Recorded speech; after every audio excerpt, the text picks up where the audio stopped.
సంపదను సృష్టించుకోవాలని మన ప్రభుత్వం ఎందుకు ఆ తరహా నిర్ణయాలు తీసుకోవట్లేదు అనేది చెప్పేది అదే. మనకి ఎంతసేపటికి దాంట్లో 1000 కోట్లు సంపాదిద్దాం, దీంట్లో ఆడి దగ్గర నుంచి తీసుకుందాం, ఎవడో వచ్చేస్తే ఇక్కడికి వచ్చేస్తుంది అని తప్పించి మన చేతిలో దుబారాన్ని తగ్గిస్తే బోల్డ్ అంత మిగులుతుంది అనే ఆలోచన లేదు.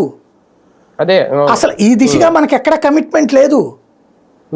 ఇప్పుడు ఇంతకు ముందు కూడా చెప్పుకున్నాను, లాజిస్టిక్స్ ఉన్నాయి మన చేతుల్లో. ఇదివరకు అయితే లారీ తీసుకోవాలి, దానికి అద్దె కట్టాలి, అక్కడి నుంచి తీసుకురావాలి, ఇంత తతంగం ఉంది.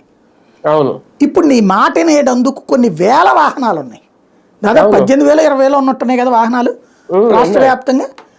అన్ని వాహనాలు చేతుల్లో పెట్టుకుని ఎంత సింపుల్గా తెచ్చేయచ్చండి టమోటాలు, ఎంత సింపుల్గా తెచ్చేయచ్చు మిర్చి. తెచ్చేసి ఇప్పుడు ఫర్ ఎగ్జాంపుల్ కర్నూలు దగ్గర దొరికిన మిర్చి ఒక వెహికల్కి వరకు పెట్రోల్ పోయించేసి కర్నూలు జిల్లాలో ఉన్న హాస్టల్స్ వాళ్ళందరూ అదే కొనాలి అంటే దర్జాగా కొంటారు కదా. ఇప్పుడు రాష్ట్ర ప్రభుత్వమే బడ్జెట్ ఇస్తుంది కదా వాళ్ళకి, భోజనాల బడ్జెట్. ఇదిగో టమోటా మిర్చి మేము పంపిస్తున్నాం, ఇది మేము కట్ చేసుకుని ఇస్తాం మీకు, ఎవడు కాదంటాడు? ఏ వెరైటీ అయితే రేట్లు పడిపోతున్నాయో అవి ప్రభుత్వమే కొని పంపిస్తే తక్కువ రేటుకి వద్దంటారు వాళ్ళు.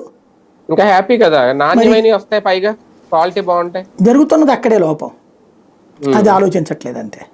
ఆ దిశగా ప్రణాళిక లేదు. అది అంటే వ్యవసాయ శాఖ